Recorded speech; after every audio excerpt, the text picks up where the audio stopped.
Every fighter should know when you fight in the open stance matchup, there's a few obvious differences. Weapons like the rear body kick and cross become more available, while the jab runs into more difficulties. These are good to know, but at this point, they have almost become cliche. So in today's video, we will look at some of the less obvious attacks to surprise our opponent in an open stance matchup. The hand fight teep. An essential concept to understand in the open stance matchup is hand fighting. To describe hand fighting is difficult, but it's essentially a tool to gauge distance and even control your opponent's weapons. In an open stance matchup, when both fighters extend their lead hand, they are hand fighting. Getting a literal feel for the distance is the most basic purpose.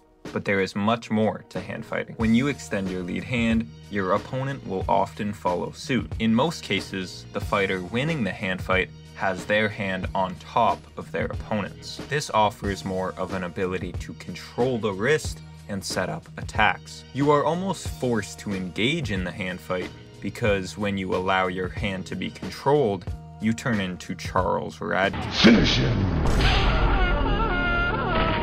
So when our opponent does extend their hand in response, it reveals an opening. This past weekend, Nassourdine Imavov was using this technique beautifully. I call it the hand fight teep. Imavov was constantly trying to engage Bohalio in the hand fight, and Caio was often avoiding it. However, when Caio did engage, Imavov was quick to slot in a lead teep to the body. This would work for both an orthodox or southpaw fighter, but the benefit of throwing it as the orthodox fighter is the opponent's liver is right around where the kick will land. Even if the kick doesn't immediately crumble the liver, it is putting accumulative damage on your opponent while also pushing them backwards. Imavov controlled the space beautifully in this bout, often having Bohalio in what some coaches call the danger zone, and the teep was helping him do that. The shovel hook. Another weapon which Imavov used beautifully was a counter shovel hook to the body. A shovel hook is kinda the middle ground of a hook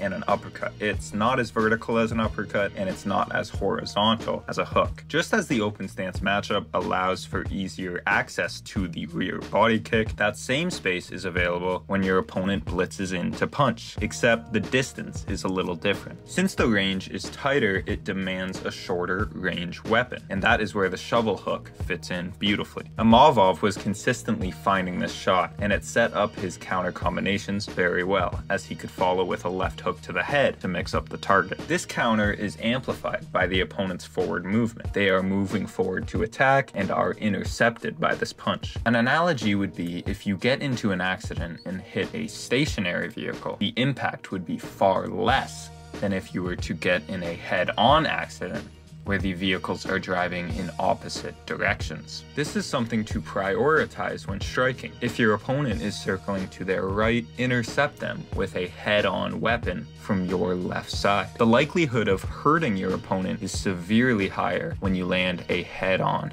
attack, the stomp. In the open stance matchup, a philosophy from the great Bruce Lee emerges. Longest weapon, closest target. If you take a look at the stance matchup, the weapon becomes clear. A stomp with your lead leg to the lead leg of your opponent. Come on, touch me. Any way you can.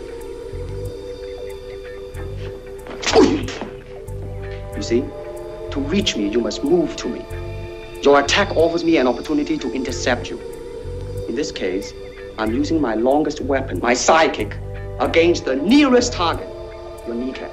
This can be compared to your left jab in boxing, except it's much more damaging. Watching Bruce Lee explain this concept, it makes all the sense in the world. Although Wonder Boy might want it banned, it is an extremely effective weapon for both maintaining distance and causing damage. And it is especially effective in the open stance matchup. So today we talked about some of the less mentioned weapons in the open stance matchup, and those were the hand fight teep, the counter shovel hook, and the lead leg stomp. So when you find yourself in an open stance matchup, the fundamental attacks like the rear body kick and the cross are of course important, but it is also important to have weapons that your opponent may not be expecting. And that is where the 3 attacks we talked about today can come in handy.